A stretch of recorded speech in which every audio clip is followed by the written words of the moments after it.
Hi, this is Dave for Expert Village, and today we're making Albondigas soup. Alright, now this is totally optional for you, but I really like to do some fried tortilla strips in the soup at the end because it makes it really crunchy, adds that extra texture to it, so I'm going to show you how to do that. It doesn't take long at all.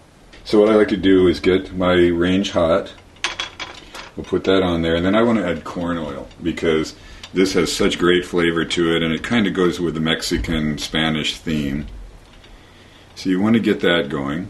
In the meantime, I've got some nice corn tortillas here. And as you see, these are about a 6-inch tortilla, so you want to, I like to do it this way, cut it lengthwise here, just across. I have 2 of them here. And you can do these at the same time if you'd like.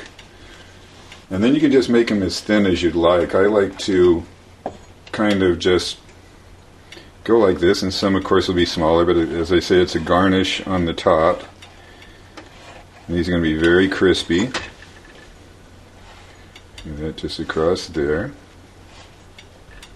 You can do this while your oil is heating.